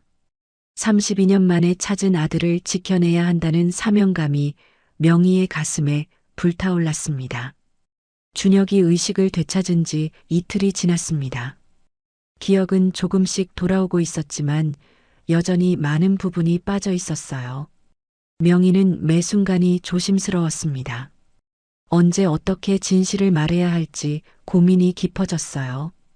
간병인 선생님, 제가 왜 사고를 당했는지 기억이 안 나요. 준혁이 침대에 기대 앉아서 말했습니다. 목소리는 많이 좋아졌지만 여전히 약해 보였어요. 천천히 생각해 보세요. 무리하지 마시고요. 명희가 부드럽게 답했습니다. 아들과 이렇게 대화할 수 있다는 게 꿈만 같았어요. 그때 현수가 또 찾아왔습니다. 손에는 두꺼운 서류 뭉치를 들고 있었어요. 준혁아, 컨디션이 어때? 조금씩 좋아지고 있어요. 그런데 기억이 잘 안 나서 답답해요. 그럴 수 있어. 뇌 손상이 있었으니까. 하지만 너무 걱정하지 마. 현수가 의자에 앉으며 서류를 테이블 위에 놓았습니다.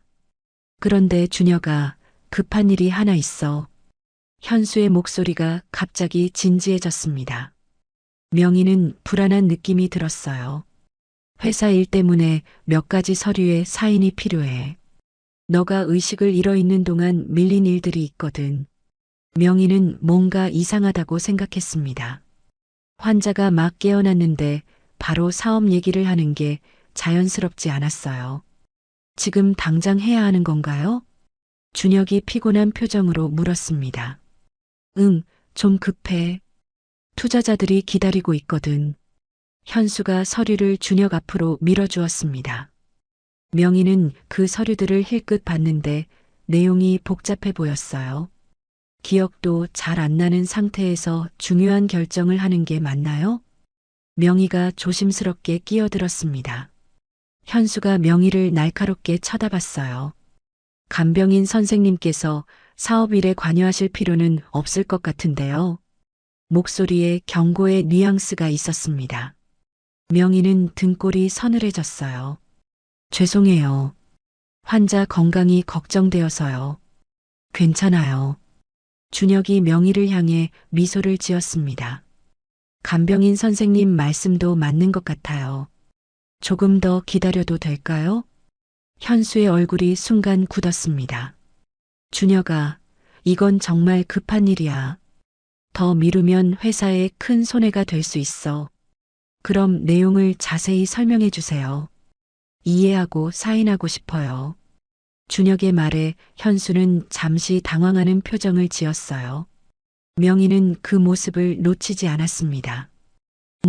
복잡한 내용이라서 나중에 자세히 설명해 줄게. 그럼 나중에 사인하죠. 준혁이 단호하게 말하자 현수는 불만스러운 표정을 감추지 못했습니다. 현수가 떠난 후 명희는 더욱 확신이 섰어요. 분명히 뭔가 숨기고 있는 일이 있었습니다. 오후에 미란이 찾아왔습니다. 평소보다 화가 나 있는 것 같았어요. 준혁 씨, 기분이 어때요? 많이 좋아졌어요. 그런데 당신이 누구였죠? 죄송해요. 기억이 잘 안 나서요. 미란의 얼굴이 순간 일그러졌습니다. 서미란이에요. 우리 사이가 꽤 가까웠는데요. 미안해요. 천천히 기억해 볼게요. 미란은 준혁이 자신을 기억하지 못한다는 사실에 화가 난 것 같았어요. 하지만 슬퍼하기보다는 짜증이 나는 표정이었습니다. 현수 씨한테 들었는데 서류 사인을 안 했다면서요? 미란이 대화 주제를 급하게 바꿨습니다. 내용을 모르는 상태에서 사인할 수는 없잖아요. 하지만 회사 일은 빨리 처리해야 하는 거 아닌가요? 미란의 목소리에도 현수와 비슷한 조급함이 있었습니다. 왜 그렇게 급해하시는 거예요? 준혁이 의아해하며 물었습니다. 당신을 위해서죠. 사업이 잘못되면 손해는 당신이 보는 거잖아요. 미란의 대답이 어딘지 공허하게 들렸어요.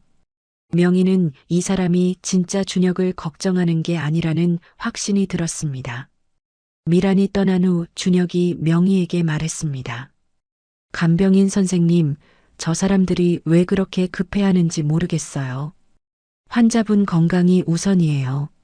너무 스트레스 받지 마세요. 명희가 위로했지만 속으로는 걱정이 컸어요. 현수와 미란이 뭔가 꾸미고 있는 게 분명했습니다. 저녁 무렵 순자가 면회를 왔습니다. 명희가 미리 부탁해둔 거였어요. 안녕하세요. 간병인 동료 박순자입니다. 순자가 정중하게 인사했습니다. 안녕하세요. 준혁이 밝게 웃으며 답했어요. 명희는 아들의 미소를 보며 가슴이 뭉클했습니다. 순자는 잠깐 면회하고 나갔습니다. 복도에서 명희와 작은 목소리로 대화했어요. 확실히 도훈이네. 어릴 때 모습이 그대로 있어. 순자 언니도 그렇게 생각해요? 응. 그런데 명희야, 조심해야 할 것 같아. 저 사람들이 뭔가 서두르고 있잖아. 저도 그렇게 생각해요. 어떻게 해야 할까요? 일단 준혁이한테 진실을 말하는 게 어떨까? 그래야 스스로 판단할 수 있을 거야. 순자의 조언에 명희는 고민에 빠졌습니다. 아직 기억이 완전히 돌아오지 않은 상태에서 32년 전 이야기를 할 수 있을까요? 그날 밤 명희는 결심을 굳혔습니다. 더 이상 미룰 수 없었어요. 준혁을 보호하기 위해서라도 진실을 말해야 했습니다. 준혁 씨, 제가 할 말이 있어요. 명희가 조심스럽게 운을 뗐습니다. 네, 무슨 말씀이세요? 믿기 어려운 이야기일 수도 있어요. 하지만 꼭 들어주셨으면 해요. 준혁이 진지한 표정으로 고개를 끄덕였어요. 사실은 저는 단순한 간병인이 아니에요. 명희의 목소리가 떨렸습니다. 저는 32년 전에 5살짜리 아들을 잃어버린 엄마예요. 준혁의 눈이 커졌습니다. 그리고 제가 확신하는데 당신이 바로 그 아들이에요. 병실에 깊은 침묵이 흘렀습니다. 준혁은 말문이 막힌 듯 명희를 바라봤어요. 그게 무슨 말씀이신가요? DNA 검사도 했어요. 99.9% 일치했어요. 명희가 떨리는 손으로 검사 결과지를 꺼냈습니다. 준혁은 결과지를 받아보며 충격에 빠진 표정이었어요. 이게 정말인가요?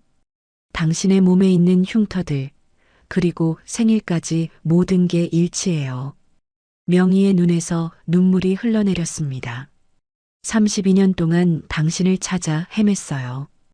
도훈아. 그 순간 준혁의 눈에서도 눈물이 떨어졌습니다. 기억은 없지만 뭔가 깊은 곳에서 우러나오는 감정이 있었어요. 하지만 그 감동적인 순간은 오래가지 못했습니다. 병실 문이 갑자기 열리며 현수가 들어왔거든요.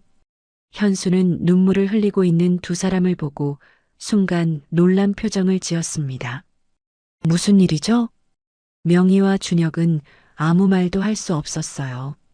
32년 만에 모자 재회 순간이 이렇게 들킬 줄은 몰랐습니다. 현수가 병실에 들어서는 순간 분위기가 급격히 차가워졌습니다. 그의 눈빛이 명희와 준혁 사이를 오가며 무언가를 눈치챈 듯 했어요. 준혁아, 괜찮아? 왜 울고 있어?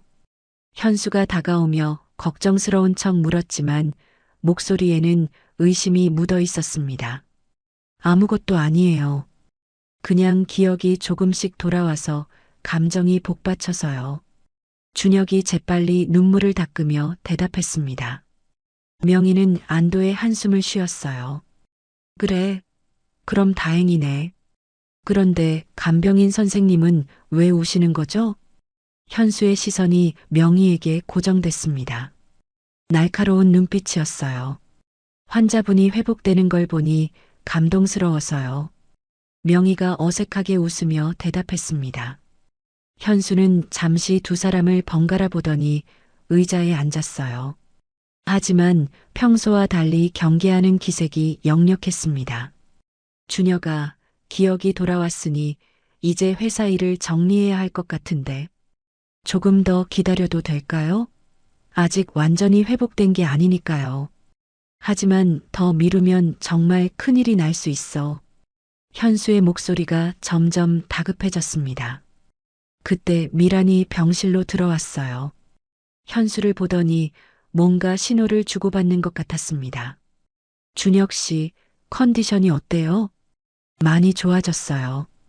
그럼 이제 퇴원 준비를 해야겠네요.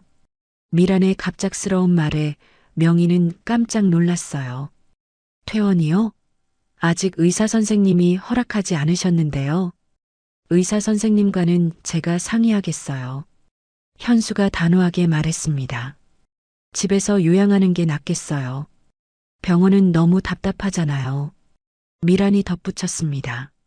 하지만 명희는 이들의 의도가 수상하다고 생각했어요. 간병인도 바꿔야겠어요. 미란이 명희를 쳐다보며 말했습니다. 저희가 직접 모신 간병인을 쓰는 게 좋을 것 같아요.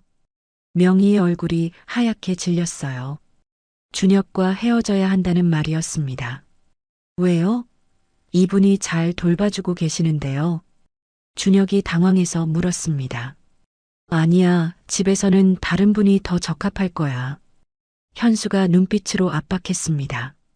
명희는 절망적인 기분이 들었어요. 32년 만에 찾은 아들과 이렇게 헤어져야 하는 건가요?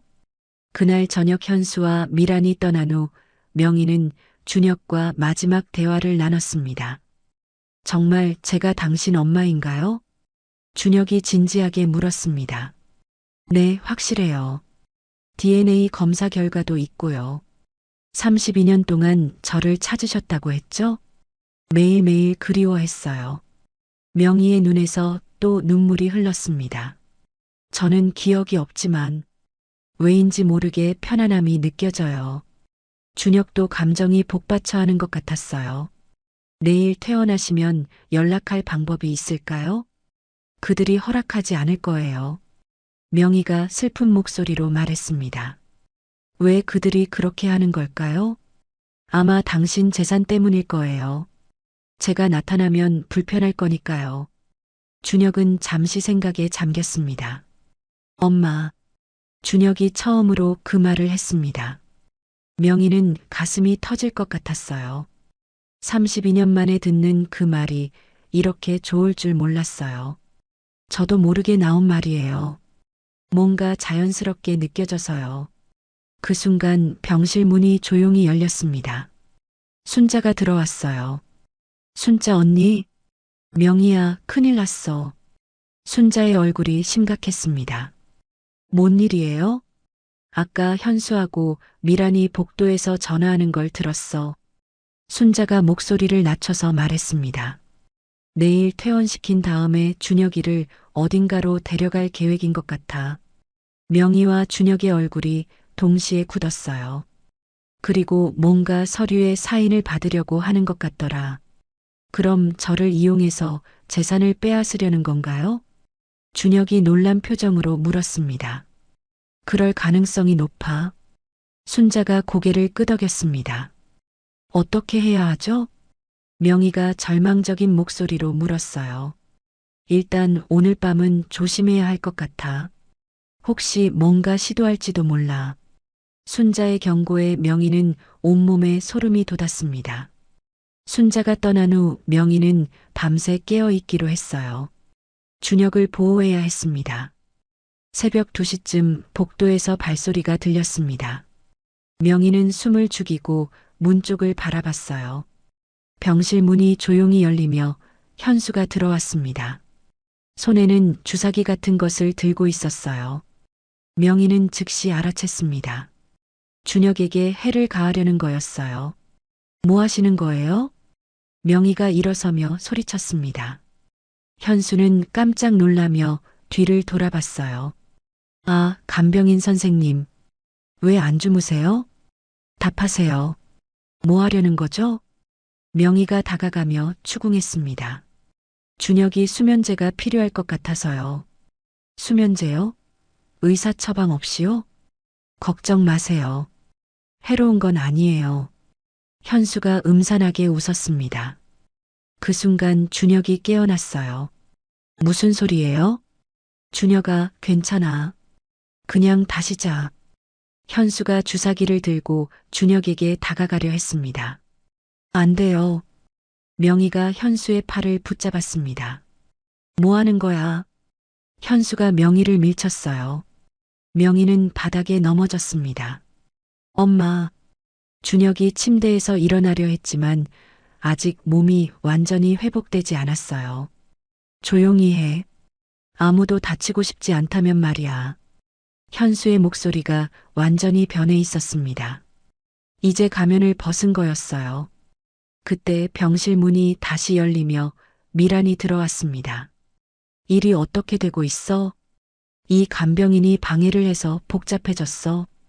현수가 짜증스럽게 대답했습니다. 그럼 둘 다 처리해야겠네. 미란이 차가운 목소리로 말했습니다. 명희는 공포에 떨었지만 포기할 수 없었어요. 32년 만에 찾은 아들을 다시 잃을 수는 없었습니다. 도와주세요. 명희가 복도를 향해 소리쳤습니다. 하지만 새벽 시간이라 아무도 없었어요. 현수와 미란이 점점 다가오고 있었습니다. 절체절명의 순간이었어요. 현수와 미란이 명희와 준혁을 향해 다가오고 있었습니다. 명희는 바닥에 넘어진 채로 절망적인 상황을 바라봤어요. 32년 만에 찾은 아들을 이렇게 잃게 되는 건가요? 제발 그만해 주세요. 명희가 떨리는 목소리로 애원했습니다. 이미 늦었어요. 당신이 너무 많은 걸 알아버렸거든요. 미란이 차가운 목소리로 말했습니다. 그때 현수가 주사기를 준혁의 팔에 찔렀어요. 준혁은 저항해 보려 했지만 몸이 아직 완전히 회복되지 않은 상태였습니다. 뭘 주사한 거예요? 준혁이 겁에 질린 목소리로 물었습니다. 조금 잠시 동안 조용해질 약이야.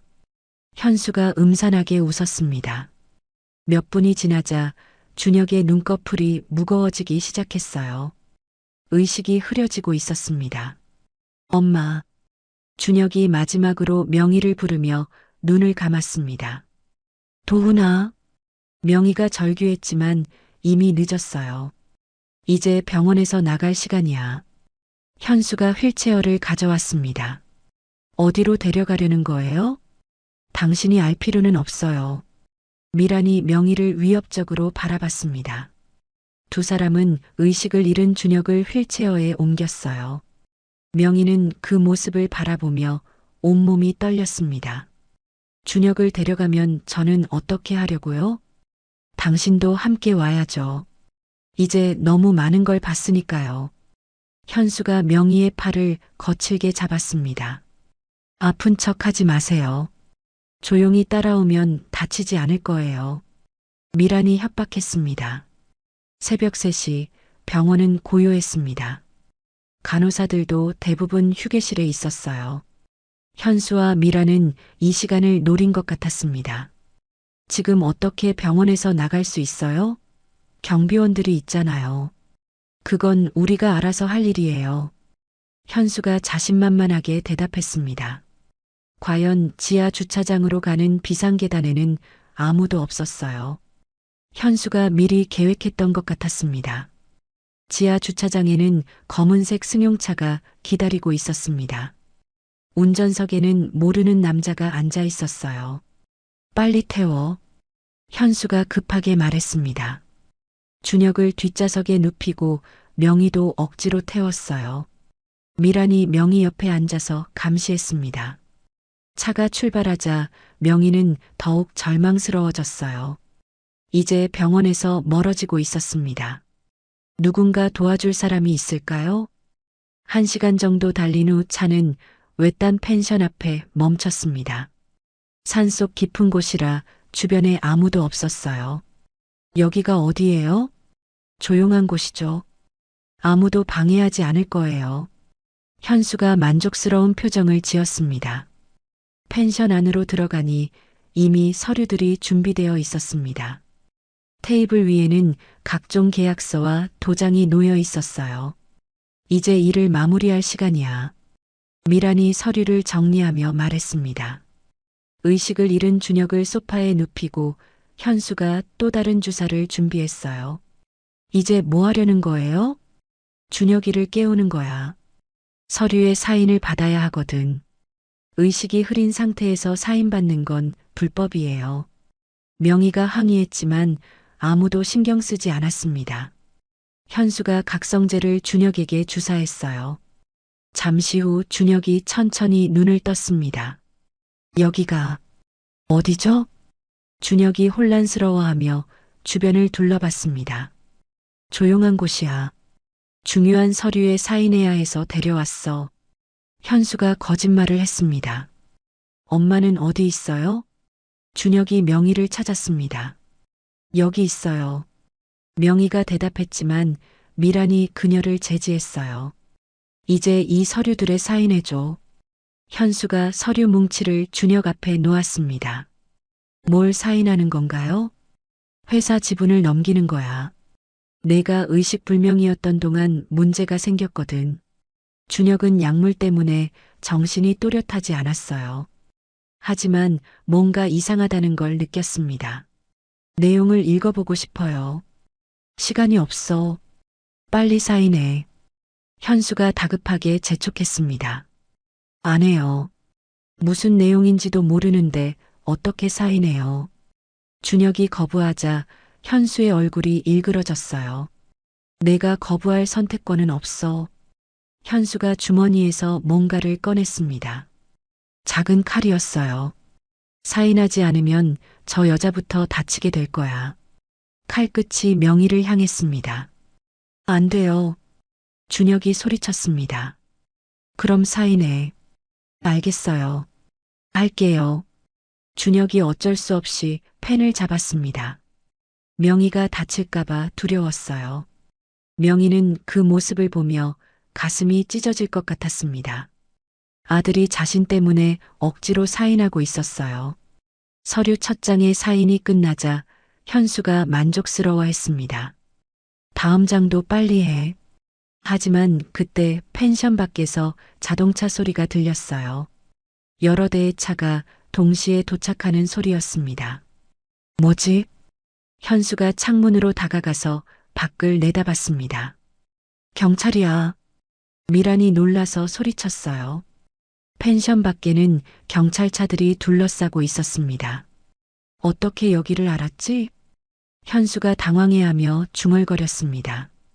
그때 확성기 소리가 들렸어요. 건물 안에 있는 사람들은 즉시 나오세요. 이곳은 경찰이 포위했습니다. 현수와 미라는 완전히 당황했어요. 예상하지 못한 상황이었습니다. 뒷문으로 도망가자. 미란이 급하게 말했습니다. 하지만 뒷문 쪽에서도 경찰들이 들어오고 있었어요. 항복하세요. 더 이상 도망갈 곳은 없습니다. 경찰들이 펜션 안으로 들어왔습니다.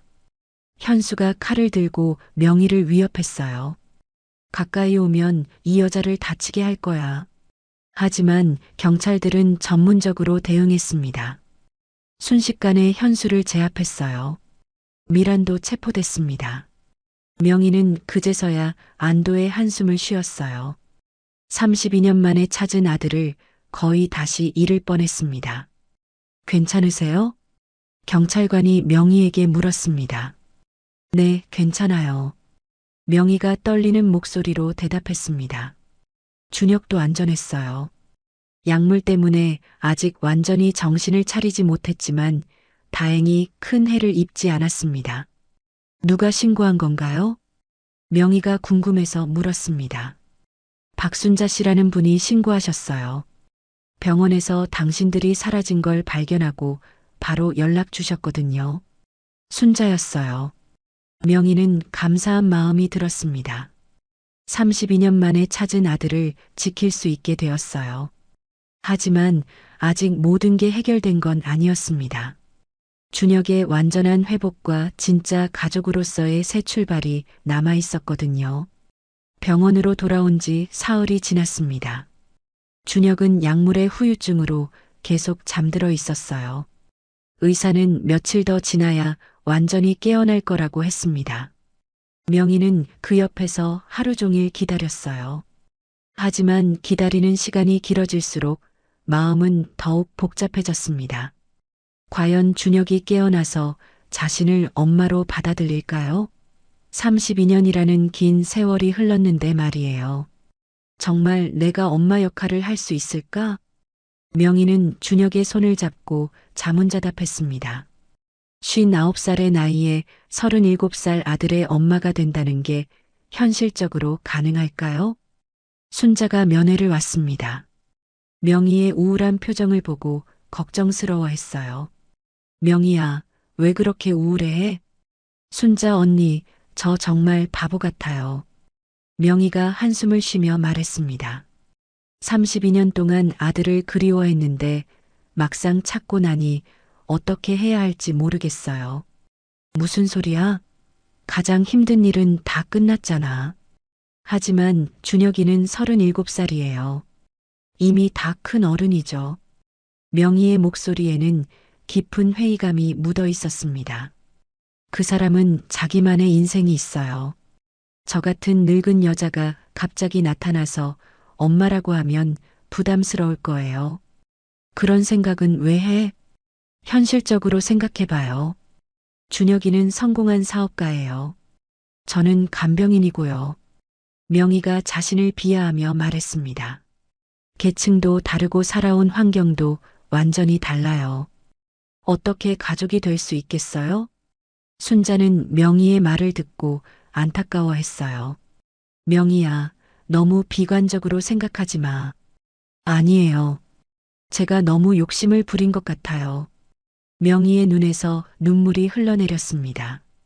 32년 동안 혼자 잘 살아온 사람인데 제가 나타나서 인생을 복잡하게 만들 권리가 있나요? 하지만 준혁이도 너를 찾고 있었을 수도 있잖아. 그건 제 착각이에요. 준혁이는 기억도 못해요. 명희가 고개를 저으며 말했습니다. 순자가 떠난 후 명희는 더욱 깊은 절망에 빠졌습니다. 32년간 품어온 꿈이 현실 앞에서 무너지는 것 같았어요. 그날 밤 명희는 준혁을 바라보며 중요한 결정을 내렸습니다. 도훈아, 엄마가 너무 이기적이었나 봐. 명희가 작은 목소리로 속삭였습니다. 너는 강준혁으로 잘 살아가고 있었는데 내가 나타나서 혼란만 주고 있어. 명희는 가방을 정리하기 시작했어요. 떠날 준비를 하는 거였습니다. 내가 깨어나기 전에 사라질게. 그게 너를 위한 일이야. 명희가 마지막으로 준혁의 이마에 키스했습니다. 32년 동안 사랑했어. 그걸로 충분해. 명희는 병실을 나서려 했습니다. 하지만 그때 준혁이 작게 신음소리를 냈어요. 엄마. 희미한 목소리였지만 분명했습니다. 명희는 발걸음을 멈췄어요. 준혁이 천천히 눈을 뜨고 있었습니다. 엄마, 어디 가세요? 준혁이 명희를 붙잡으려고 손을 뻗었어요. 깨어났구나. 명희가 다시 침대 옆으로 돌아갔습니다. 꿈을 꿨어요. 어릴 때 엄마와 놀이터에서 놀던 꿈이었어요. 준혁이 또렷한 목소리로 말했습니다. 꿈에서 엄마가 저를 찾고 계셨어요. 울면서 제 이름을 부르셨어요. 명희의 가슴이 뛰기 시작했어요. 도훈아 어디 있니? 엄마가 찾고 있어. 라고 하셨어요. 준혁의 말에 명희는 소름이 돋았습니다. 32년 전 정말로 그렇게 외쳤었거든요. 그게 꿈이 아니었나 봐요. 정말 저를 찾고 계셨던 거죠? 응, 매일매일 찾았어. 명희가 눈물을 흘리며 대답했습니다. 저도 알 것 같아요. 왜 엄마라고 부르고 싶었는지, 왜 편안함을 느꼈는지. 준혁이 명희의 손을 잡았습니다. 비록 기억은 없지만 마음 깊은 곳에서는 알고 있었나 봐요. 도훈아. 네, 엄마. 이제 기억났어요. 제 이름은 도훈이에요. 준혁이 환하게 웃으며 말했습니다. 명희는 믿을 수 없었어요. 준혁이 어린 시절 기억을 되찾은 것 같았습니다. 놀이터에서 친구들과 놀던 것도 기억나요. 그리고 엄마가 달걀 후라이 해주던 것도요. 정말이야? 네. 엄마가 항상 하시던 말씀도 기억나요. 우리 도훈이가 최고야 라고 하셨죠. 명희는 너무 감동해서 말이 나오지 않았어요. 엄마, 저를 두고 떠나려고 했죠? 준혁이 조심스럽게 물었습니다. 미안해. 너에게 부담을 주고 싶지 않아서 그랬어. 부담이 아니에요. 오히려 감사해요. 준혁이 진심으로 말했습니다. 32년 동안 저를 찾아주신 엄마가 계셔서 행복해요. 하지만 너는 이미 성공한 사업가잖아. 내가 필요 없을 거야. 엄마가 있어야 진짜 성공한 거예요. 준혁의 말에 명희는 가슴이 뭉클해졌어요. 제가 사업에만 매달렸던 이유를 이제 알 것 같아요. 뭔가 채워지지 않는 빈 공간이 있었거든요. 도훈아. 그 빈 공간이 바로 엄마였어요.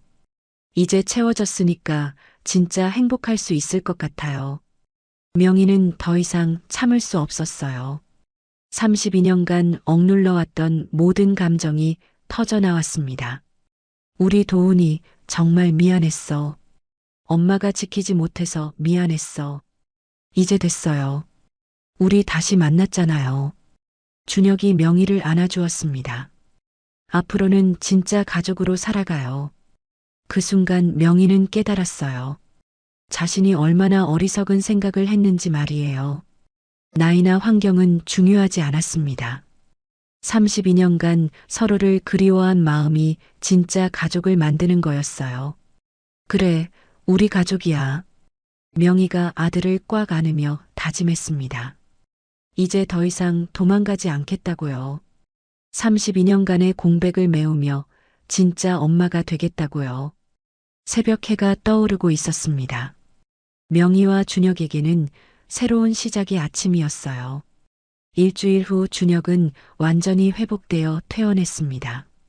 이제 새로운 문제가 생겼어요. 어디서 어떻게 살아갈 것인가 하는 문제였습니다. 엄마, 저와 함께 사시는 건 어때요? 준혁이 조심스럽게 제안했습니다. 새로운 집을 구해요. 우리 둘이 편하게 살 수 있는 곳으로요. 준혁의 말에 명희는 가슴이 뭉클해졌어요. 퇴원하는 길에 순자가 기다리고 있었습니다. 명희야, 축하해. 정말 잘 됐다. 순자 언니 고마워요. 언니가 신고해주지 않았다면 큰일 날 뻔했어요. 준혁은 명희를 부동산 중개소로 데려갔습니다. 세 번째로 본 집이 마음에 들었어요. 25평 정도의 아파트였는데 햇살이 잘 들고 조용했습니다. 여기가 좋네요. 명희가 거실 창문을 바라보며 말했습니다. 그럼 여기로 정할까요? 계약을 마치고 나오면서 명희는 실감이 나지 않았어요. 정말로 아들과 함께 살게 된다는 게 꿈만 같았습니다. 가구점에서 소파, 식탁, 침대를 골라가며 명희는 새로운 삶에 대한 기대감을 느꼈어요. 이사하는 날 순자와 간병원 동료들이 도와주러 왔습니다. 모두들 새 집에서 저녁을 먹었어요. 건배, 명희와 준혁의 새로운 시작을 위해 순자가 잔을 들며 말했습니다. 저녁 식사 후 명희와 준혁만 남았습니다. 엄마, 간병일은 계속 하실 거예요? 글쎄, 아직 생각해보지 못했어. 저는 엄마가 하고 싶은 일을 하셨으면 좋겠어요. 준혁의 격려에 명희는 용기가 났습니다. 사실 작은 꿈이 하나 있었어. 작은 카페를 운영해보고 싶었거든. 좋은 생각이에요. 돈은 제가 도와드릴게요. 준혁의 지지에 명희는 가슴이 벅찼어요. 다음 날 아침 명희는 일찍 일어나서 아침을 준비했습니다. 32년 만에 아들을 위해 만드는 아침이었어요. 아들 밥 차려주는 게 얼마나 기쁜지 몰라. 저도요. 엄마가 해주신 밥 먹는 게 이렇게 행복할 줄 몰랐어요. 두 사람은 마주 앉아서 조용히 아침을 먹었습니다. 엄마, 오늘은 카페 자리 좀 알아보러 다니시는 건 어때요? 정말 해도 될까? 물론이에요. 꿈을 이루는 게 무슨 잘못이에요? 준혁의 응원에 명희는 결심을 굳혔습니다. 32년간의 기다림이 끝나고 새로운 여정이 시작됐습니다. 명희와 준혁은 이제 진짜 가족으로서 각자의 꿈을 향해 나아갈 준비가 되어 있었어요.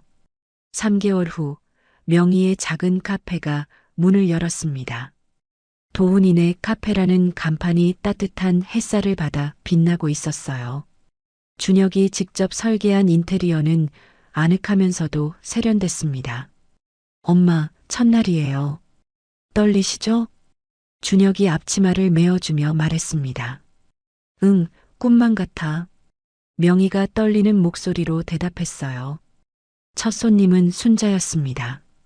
간병원 동료들과 함께 꽃다발을 들고 왔어요. 명희야, 축하해. 정말 멋진 카페네. 순자 언니 고마워요. 명희는 감동으로 눈물이 글썽거렸습니다. 점심시간이 되자 손님들이 하나둘 들어왔어요. 근처 직장인들과 동네 아주머니들이었습니다. 명희가 직접 내려준 커피를 마신 손님들은 모두 만족해했어요. 사장님, 커피 정말 맛있어요. 자주 올게요. 한 손님이 환하게 웃으며 말했습니다. 저녁이 되자 준혁이 회사에서 돌아왔어요. 넥타이를 풀고 카페 한쪽 테이블에 앉았습니다. 엄마, 첫날 어떠셨어요? 생각보다 많은 분들이 오셨어. 정말 신기해. 명희가 기쁜 표정으로 말했습니다. 엄마가 정성껏 만드신 커피니까 당연하죠. 그때 카페 문이 열리며 한 남자가 들어왔어요. 50대 중반으로 보이는 단정한 인상의 남성이었습니다. 혹시 최명희 씨 계신가요? 남자가 조심스럽게 물었습니다. 네, 제가 명희인데요. 안녕하세요. 저는 김재원이라고 합니다. 남자가 정중하게 인사했습니다. 32년 전 아이들을 돌봐주던 보육원 원장이었어요. 명희와 준혁의 눈이 동시에 커졌어요. 그때 도훈이라는 아이가 있었는데 소식을 듣고 찾아왔습니다. 재원이 준혁을 바라보며 말했습니다. 정말 도훈이 맞나요? 네, 확실해요. 명희가 떨리는 목소리로 대답했습니다. 그때 도훈이가 계속 엄마를 찾더라고요. 엄마 없으면 안 된다고 울면서요. 재원의 말에 명희는 가슴이 아팠어요. 다행히 좋은 가정에 입양되어서 잘 자랐지만 항상 친엄마를 그리워했어요. 그랬구나. 준혁이 조용히 말했습니다. 저도 모르게 계속 뭔가를 찾고 있었던 것 같아요. 이제 가족이 된 걸 보니 정말 다행입니다. 재원이 흐뭇한 표정을 지었습니다. 재원이 떠난 후 명희와 준혁은 서로를 바라봤어요. 엄마, 저 정말 엄마를 찾고 있었나 봐요. 우리 도훈이 많이 외로웠구나. 명희가 준혁의 손을 꽉 잡았습니다. 이제 괜찮아요. 우리 함께니까요. 그로부터 6개월이 더 지났습니다. 카페는 동네 명소가 되었고 준혁의 회사도 안정을 찾았어요. 어느 봄날 명희와 준혁은 32년 전 도훈이가 실종된 그 놀이터를 찾았습니다. 여기가 그때 그 놀이터예요? 준혁이 주변을 둘러보며 물었습니다. 응, 여기서 너를 잃어버렸어. 명희가 그때의 기억을 떠올리며 말했습니다. 이제 악몽이 아니라 기적의 시작점이네요. 준혁이 명희의 어깨에 손을 올렸습니다. 놀이터 벤치에 앉아서 두 사람은 조용히 대화를 나눴어요. 엄마, 행복하세요? 물론이야. 너무 행복해서 꿈인지 현실인지 헷갈릴 정도야. 저도 같은 마음이에요. 준혁이 환하게 웃었습니다. 32년 동안 비어있던 자리가 이제 채워진 것 같아요. 해가 저물어가고 있었습니다. 놀이터에는 아이들과 부모들이 행복하게 놀고 있었어요. 엄마, 집에 가서 저녁 준비할까요? 그래, 우리 집에 가자. 명희와 준혁이 손을 잡고 일어섰습니다. 32년간의 기다림이 끝나고 새로운 행복이 시작되었어요. 이제 그들에게는 함께할 시간이 충분했습니다. 지금까지 한 가족의 아름다운 재회 이야기를 들어주셔서 감사합니다. 이 가족에게 하고 싶은 이야기가 있다면 댓글 달아주세요. 그럼 오늘도 건강한 하루 되시고 다음에도 좋은 이야기로 찾아오겠습니다. 인생은 드라마였습니다.